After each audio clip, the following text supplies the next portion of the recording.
ഞങ്ങളെല്ലാം നടക്കും ലൈറ്റൊക്കെ ലൈറ്ററായിട്ട് മാസ്ക് ഒക്കെ ബിഗ് ബോസ് ഇറങ്ങിയപ്പോൾ മാസ്ക് ഒക്കെ വെച്ചിട്ട് ഞാൻ ഭയങ്കര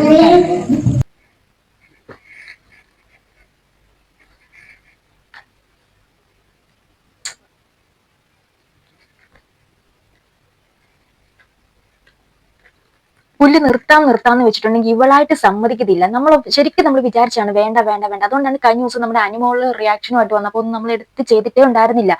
അപ്പൊ നിർത്താമെന്ന് വിചാരിക്കുമ്പോഴത്തേക്ക് പിന്നെയും അങ്ങോട്ട് തോന്നിവാസങ്ങൾ തന്നെ കാട്ടിക്കുട്ടുകയാണ്. എന്താണ് ചെയ്യേണ്ടത്? മക്കളെ വളർത്താൻ വേണ്ടിയിട്ട് പാടുപെടുന്ന നിക്കറ വിധവ വന്ന് പൊതു ശല്യമായിട്ട് വന്നിരിക്കുകയാണ്. ഇതൊക്കെയാണ് ഇവിടെ കലാപരിപാടികൾ. അപ്പൊ കാണുമ്പോൾ എങ്ങനെയാണ് 10 പറയാതിരിക്കുക? അതുകൊണ്ട് രേണുസുതി ഫാൻസ് ആരെങ്കിലും അവിടെ ഇവിടെയൊക്കെ നിപ്പുണ്ടെങ്കിൽ എല്ലാവരും കൗണ്ടറിലോട്ട് വരേണ്ടതാണ്. നമ്മൾ ഇപ്പൊ തന്നെ സ്റ്റാർട്ട് ചെയ്യുകയാണ്. നമുക്ക് ഇന്ന് ഇവിടെ കൂടാമെന്ന് വിചാരിക്കുന്നു. അപ്പം ഞാൻ വിചാരിച്ചു എന്തിനാണ് വെറുതെ വേണ്ട എന്ന് വിട്ട് കളയുമ്പോഴത്തേക്ക് ഇവിടെ ചൊറിഞ്ഞു വാങ്ങുന്ന ഒരു പരിപാടിയാണല്ലോ. അപ്പൊ ഏക്കായാലും പുള്ളിക്കാരി നന്നായിട്ട് ചൊറിയുന്നുണ്ട്, എന്നാൽ നമുക്കും അങ്ങോട്ട് മാന്തി കൊടുക്കാമെന്ന് നമ്മളും അങ്ങ് വിചാരിച്ചു. അപ്പം എന്റെ ചാനൽ ആദ്യമായിട്ടാണ് നിങ്ങൾ കാണുന്നെങ്കിൽ തീർച്ചയായിട്ടും ഒന്ന് സബ്സ്ക്രൈബ് ചെയ്യാൻ ശ്രമിക്കുക. അതുപോലെ തന്നെ ഹൈപ്പ് എന്നൊരു ഓപ്ഷൻ ഉണ്ടെങ്കിൽ അതും കൂടെ അവിടെ എവിടെയെങ്കിലും ഉണ്ടെങ്കിൽ കൊടുക്കുക. പിന്നെ സബ്സ്ക്രൈബ്, ലൈക്ക്, കമന്റ് ഇതൊക്കെ നിങ്ങൾ വേണ്ടുവോളം ചെയ്യുക. അപ്പം നമുക്ക് തുടങ്ങാം. ചേച്ചിക്ക് പുതുതായിട്ട് വേറൊരു സുഹൃത്തിനെയും കൂടെ കിട്ടിയിട്ടുണ്ട്. ഇന്നലെ വലിഞ്ഞു കയറി വന്ന അവതാരമാണ്. ഇവൻ എവിടുത്തുകാരനാണ് എങ്ങനത്തെക്കാരനാണോ ഒന്നും അറിയത്തില്ല. എന്നാലും അവന്റെ ഒരു പെരുമാറ്റവും ഒക്കെ വെച്ച് നോക്കുമ്പോൾ അത്ര പന്തി അല്ലല്ലോ എന്ന് എനിക്ക് തോന്നിയിട്ടുണ്ടായിരുന്നു. അപ്പം നിങ്ങൾക്ക് അങ്ങനെ എന്തെങ്കിലും തോന്നിയിട്ടുണ്ടെങ്കിൽ നിങ്ങളൊന്ന് പറയണം. കാരണം അങ്ങനെ തോന്നാൻ കാരണം ഞാൻ ഇവിടെ 2-3 ക്ലിപ്സും കാര്യങ്ങളൊക്കെ കൊടുക്കാൻ കഴിച്ചു. എന്നിട്ട് നിങ്ങൾ തന്നെ ഒന്ന് വിലയിരുത്തി നോക്കി. ഇത് ഞാൻ പറഞ്ഞതിൽ എന്തെങ്കിലും തെറ്റുകുറ്റങ്ങൾ ഉണ്ടോ ഇല്ലയോ ഒന്ന് നോക്കണം കേട്ടോ. നോക്കിയിട്ട് പറയണം. നമുക്ക് കാണാം. കൊച്ചിയിലെ ഫുൾ കറങ്ങുമായിരുന്നു അല്ല? ബിഗ് ബോസ് കഴിഞ്ഞിട്ട് വന്നു 2 ദിവസം ബിഗ് ബോസ് കഴിഞ്ഞിട്ട് അടിയിലെ ചേച്ചി എപ്പോഴും ചെയ്ത വാച്ചും സാധനങ്ങളൊക്കെ അവിടെ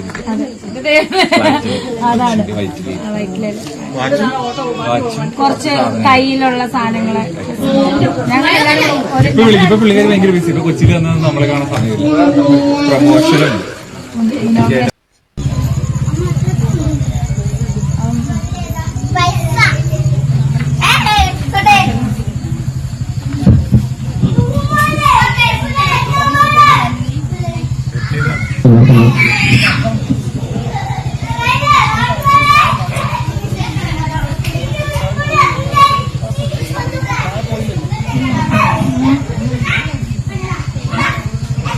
ഇവിടെ അളിയന്റെ ആ തൊടലും പിടിക്കലും എന്തോ ഒരു മിസ്റ്റേക്ക് ഉണ്ടോ അതോ ഞാൻ ആദ്യമേ കണ്ടപ്പോഴത്തേക്ക് ഇതെന്താ ഇങ്ങനെ എന്ന് വിചാരിച്ചു. ഞാൻ പിന്നെ ഒന്നും കൂടി 2-3 തവണ ഞാൻ റിപ്പീറ്റ് അടിച്ച് കണ്ടു.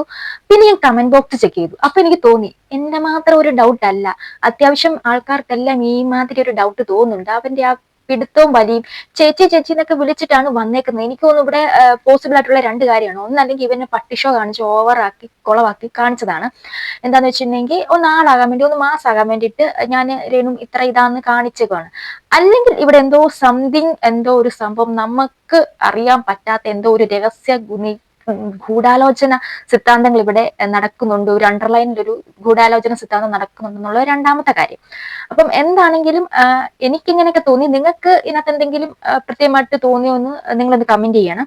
പിന്നെ നമുക്ക് വേറൊരു കാര്യം പറയാനുള്ളത്, ഇവിടെ ഇവന്മാര് ഇരിക്കുമ്പോഴത്തേക്ക് അവിടെ കുറച്ച് കുട്ടികളൊക്കെ ഇരിപ്പുണ്ട്. പക്ഷെ ആ കുട്ടികൾക്ക് മാന്യതയുണ്ട്. അവരവരെ ലോകത്ത് നിൽക്കുകയാണ്. ആ കുട്ടികൾക്കുള്ള മെച്യൂരിറ്റി മാന്യത പോലും ഇവറ്റകൾക്ക് ഇല്ലല്ലോ എന്നാണ് ഞാൻ ആലോചിക്കുന്നത്.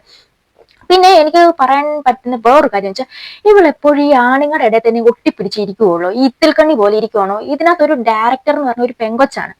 ആ പെങ്കൊച്ചിന്റെ കൂടെ ഇതുവരെ നടക്കുന്നത് ഞാൻ കണ്ടിട്ടില്ല. സത്യമായിട്ടും ഞാൻ കണ്ടിട്ടില്ല. ഇവളെ എവിടെ ചെന്നാലും ഒരാണുങ്ങളുടെ കൂടെ കെട്ടിപ്പിടിച്ചിരിക്കുന്നതല്ലാണ്ട് ഒന്ന് സെപ്പറേറ്റ് ആയിട്ട് നടക്കുന്നത് കണ്ടിട്ടില്ല. ഒരു കസേര 2 കസേര ഇടുമ്പോഴത്തേക്ക് ഒരു സാമാന്യ ഒരു ഡിസ്റ്റൻസ് ഉണ്ടാവും. ഇവിടെ ഒരു കസേരയുടെ കസേര കയറ്റി വെച്ച് അതിന്റെ ഇടയിൽ കയറിയിരിക്കുന്ന രേണുവിനെയാണ് കണ്ടിട്ടുള്ളത്. പിന്നെ ഡ്രസ്സിങ്ങിന്റെ കാര്യത്തിലാണെങ്കിൽ ഒന്നും പറയാണ്ട്, ഇവള് മറ്റുള്ളവരെ കാണിക്കാൻ വേണ്ടി തന്നെയാണ് ഡ്രസ്സ് ചെയ്യുന്നത്.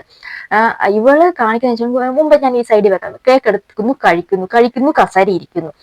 വേറെ ആരുടെ അടുത്ത് ഇരിക്കത്തില്ല. ഏതെങ്കിലും ഒരു ആണുങ്ങളുണ്ടെങ്കിൽ അവരുടെ നെഞ്ചത്ത് കയറി ഇരിക്കുകയുള്ളൂ. ആ ഇരുന്നേച്ച് നേരെ ചൊവ്വേ കിടന്ന ഡ്രസ്സാണ് അത്. മീഡിയാസും ക്യാമറയും ഉള്ളത് കൊണ്ട് ടവലൊന്നുമില്ല.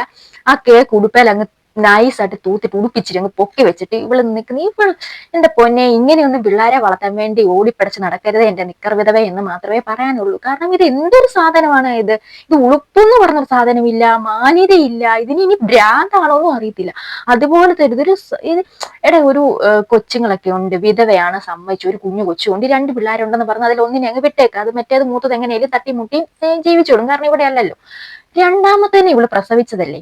അപ്പൊ അങ്ങനെ ഒരു ധാരണയുള്ള ഒരു ഇങ്ങനെ കിടന്ന് അഴിഞ്ഞാടുവോടെ ഇങ്ങനെ ഇവൾ ആരുവാന്ന്, ഇവിടെ എന്തുവാന്ന് ഇവിടെ വിചാരം. നമുക്ക് തോന്നിയത് പറഞ്ഞതേ ഉള്ളൂ കേട്ടോ. നിങ്ങൾക്ക് എന്താണെന്ന് തോന്നിയ വെച്ചാൽ നിങ്ങൾ പറ.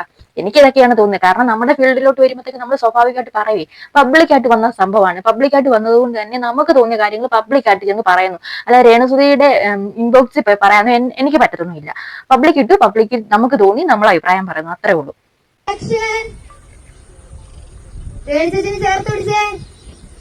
കുറച്ചുകൂടെ ചേർത്ത് പിടിച്ചേ, ആ ചുണ്ടിലും തൊട്ടേ.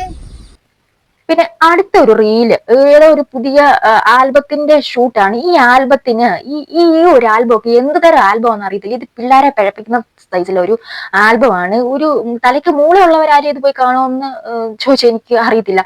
നമ്മൾ 1-2 ഒക്കെ കുത്തിയിരുന്ന് കണ്ടില്ല, സ്കിപ്പ് അടിച്ച് കണ്ടിട്ടുണ്ട്. ഇവൾ എന്ത് ഇതാണ് അതിനകത്ത് പടച്ചു വെച്ചിട്ടുള്ളതെന്ന് കാണാൻ വേണ്ടിയിട്ട് സ്കിപ്പ് അടിച്ചൊക്കെ ചിലതൊക്കെ കണ്ടിട്ടുണ്ടായിരുന്നു. അപ്പം ഇവൾ ഈ കാണിക്കുന്ന ഇതിനകത്ത് കുറച്ച് സീൻസും കാര്യങ്ങളും കൊടുക്കാം കേട്ടോ. അവിടെ ഷൂട്ടിങ്ങിലുള്ള കാര്യങ്ങൾ നിങ്ങളൊന്ന് കണ്ടു.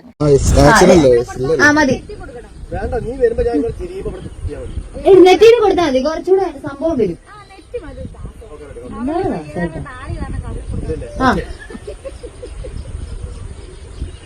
ദാസന് ചേർത്ത് പിടിച്ചു, എന്നാലും ചേച്ചി തന്നോളൂ. ഓക്കെ, മൊത്തം കിട്ടിയോ? മതി. ഇതില് ഇവരുടെ ഡയറക്ടർ തന്നെ പറയുന്നുണ്ട്, ദാസേട്ടൻ അങ്ങ് ചേർത്ത് പിടിച്ചാൽ മതി, രേണു ചേച്ചി അങ്ങ് തന്നോളൂന്ന്. കാരണം ഡയറക്ടർ തന്നെ ഇവളെ നൈസായിട്ട് ഒന്ന് താങ്ങുന്നുണ്ടോ എന്നൊരു സംശയമുണ്ട്. അതുപോലെ തന്നെ കാരണം അവരും ഇതൊക്കെ തന്നെ കണ്ടോണ്ടിരിക്കുള്ള. ഡയറക്ടർ വലിയ കുഴപ്പമൊന്നുമില്ല, ആ പെൺകൊച്ചു മാന്യതയ്ക്കും മര്യാദയ്ക്കും ഒക്കെ നടക്കുന്നതായിട്ട് കണ്ടുള്ളത്. പക്ഷെ ഇവള് തോളക്കയറ്റം അങ്ങേയറ്റമാണ്. അങ്ങേയറ്റം എന്ന് വെച്ചാൽ അങ്ങേയറ്റത്തെ തോളക്കയറ്റമാണ്. ഇപ്പോഴാണ് രേണുസുതിയുടെ കറക്റ്റ് കാര്യങ്ങൾ എക്സ്പോസ് ആയിട്ട് വരുന്നുണ്ട്. രേണുസുതി എന്താണ്, ഞങ്ങള് വ്ളോഗേഴ്സ് പറയാതെ തന്നെ രേണുവായിട്ട് തന്നെ ഇട്ടെറിഞ്ഞ് കൊടുക്കുന്നുണ്ട് രേണുസുതിയുടെ കറക്റ്റ് സ്വഭാവം. വ്ളോഗേഴ്സിന് എല്ലാവർക്കും രേണുസുതിയുടെ സ്വഭാവം അറിയാം, അത് ഇവിടെ ആരും അങ്ങ് വിളിച്ച് പറയുന്നില്ലെന്നേ ഉള്ളൂ. പക്ഷെ രേണുവായിട്ട് തന്നെ വെച്ച് കൊടുക്കുന്നുണ്ട്. അപ്പൊ എക്കാലം നന്നായിട്ടുണ്ട്. അത് എന്നാണേലും ചൊട്ടല ശീലം ചൊടല വരെ എന്നൊക്കെയല്ലേ, അത് ഇങ്ങനെ നടക്കുകയൊക്കെ തന്നെ ചെയ്യും. പിന്നെ അതുപോലെ തന്നെ മുമ്പത്തെ ഒരു സീൻ ഉണ്ടായിരുന്നല്ലോ, അവന്റെ കൂടെ കെട്ടിപ്പിടിച്ചിരിക്കുന്ന ഒരു സീന് ഞാൻ ഇവിടെ സൈഡിന് വെക്കാം. അതിനകത്തും ഈ ഡയറക്ടർ ഒന്ന് താങ്ങി കൊടുക്കുന്നുണ്ടായിരുന്നു കേട്ടോ. അത് ഞാൻ ഒന്നും കൂടെ പ്ലേ ചെയ്ത് കാണിക്കാം. പിള്ളേരെ രേണു ചേച്ചി ഇവിടെ ഉണ്ടോ? എന്നാ അകത്ത് വരും.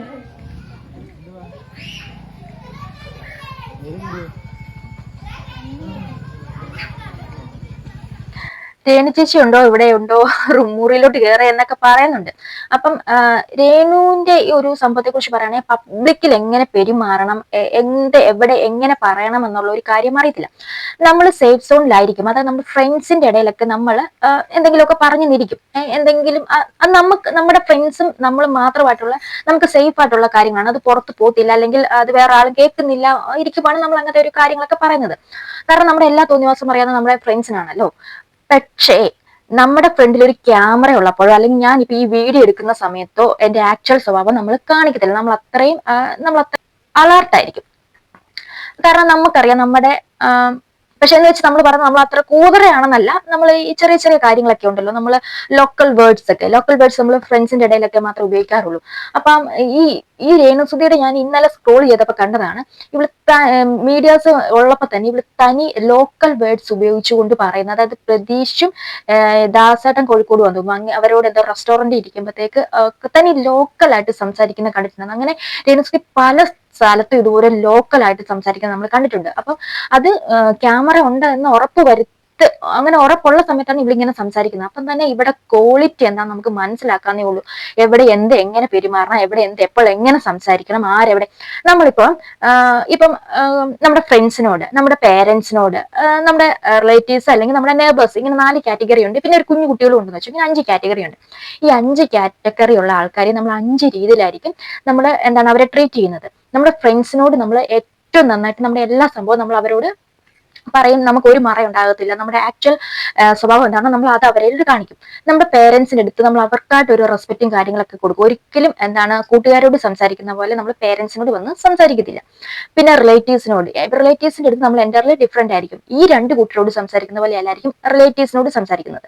അതായത് നെയ്ബേഴ്സിനോട് നമ്മൾ ഏറ്റവും അധികം നല്ല സൂക്ഷിച്ചായിരിക്കും സംസാരിക്കുന്നത്. കുറച്ച് റെസ്പെക്ട് ഒക്കെ കൊടുത്ത് എന്നാൽ കൊടുക്കേണ്ടത് പറയേണ്ടതാണെങ്കിൽ പറഞ്ഞിട്ട് എന്നാൽ വളരെ തരക്കേടില്ലാത്ത രീതിയിലായിരിക്കും പോകുന്നത്. അതുപോലെ നമ്മൾ കുട്ടികളെ എങ്ങനെയാണ് മെയിൻറ്റെയിൻ ചെയ്യുക? കുട്ടികളെ നമ്മൾ മെയിൻറ്റെയിൻ ചെയ്ത് നമ്മൾ ഒരു കുട്ടിയായി മാറും. എന്നിട്ടാണ് അവരെ നമ്മൾ കൈകാര്യം ചെയ്യുന്നത്.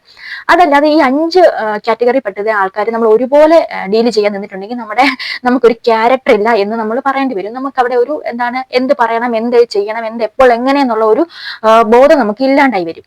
അപ്പൊ ഒരു മനുഷ്യൻ എന്ന് പറയുമ്പോൾ ഇങ്ങനെ ഈ 5 തരം ആൾക്കാരുണ്ടെങ്കിൽ 5 തരം ആൾക്കാരോട് നമ്മൾ ഡിഫറെന്റ് ആയിരിക്കും പെരുമാറുന്നത്.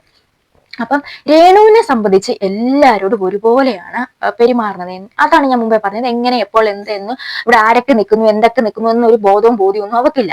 അല്ലെങ്കിൽ പിന്നെ ആ ചെറുക്കന്റെ കൂടെ തോളെ കയറുമ്പോഴത്തേക്ക് കുറെ പിള്ളേർ നിൽപ്പുണ്ട് എന്നുള്ളൊരു ബോധമെങ്കിലും അവർക്ക് ഉണ്ടാകണമായിരുന്നു. പക്ഷെ പറഞ്ഞിട്ട് കാര്യമില്ല, നമ്മൾ ആരോട് പറയാനാണ്. അപ്പം പിന്നീട് കണ്ടൊരു കാര്യം എന്ന് പറഞ്ഞാൽ, ക്യാമറ വരുമ്പോഴത്തേക്ക് ഇപ്പൊ 2 ദിവസമായിട്ട് കൊച്ചിനെ എടുത്തിട്ട് കൊഞ്ചിക്കുന്ന ഒരു പരിപാടി കണ്ടിട്ടുണ്ട്. നമ്മൾ എക്സ്പെക്റ്റഡ് ആയിരുന്നു. കാരണം കുറച്ച് നെഗറ്റീവും കാര്യങ്ങളും മെയിൻ സ്ട്രീമിൽ കുറെ മെഴുകലുമായിട്ട് വന്നപ്പോഴത്തേക്ക് അടുത്ത ഒരു സ്ട്രാറ്റജി കൊച്ചാണെന്ന് തോന്നിയിരുന്നു. അതുപോലെ തന്നെ 2-3-4 വീഡിയോ കൊച്ചുമായിട്ട് അമ്മ എങ്ങനെ നോക്കുന്നൊക്കെ പറഞ്ഞ് 2-3 വീഡിയോ അവള് കൊച്ചിന്റെ പേർക്കിൽ ഇട്ടിട്ടുണ്ട്. അപ്പൊ ഇതൊക്കെയാണ് രേണു. പിന്നെ നമുക്ക് ഇതിനകത്ത് ഇപ്പൊ തന്നെ അത്യാവശ്യം ലെങ്തി ആയിട്ടുണ്ട് വീഡിയോ. അതുകൊണ്ട് അനിമോള് ഒരു ചെറിയ കൊട്ട് തിരിച്ചു കൊടുക്കുന്നുണ്ടായിരുന്നു. അതിന്റെ വീഡിയോ നമ്മൾ ചെയ്തില്ല. നോക്കട്ടെ, സമയം കിട്ടുവാണെങ്കിൽ ചെയ്യാം. അപ്പം ഇതൊക്കെ കണ്ടിട്ട് നിങ്ങൾക്ക് എന്താണെന്ന് തോന്നുന്നതെന്ന് വെച്ചാൽ തീർച്ചയായിട്ടും കമന്റ് ചെയ്യുക. അടുത്തൊരു വീഡിയോ ആയിട്ട് വീണ്ടും കണ്ടുവരെ ശിവന്റെക്ക് ബൈ.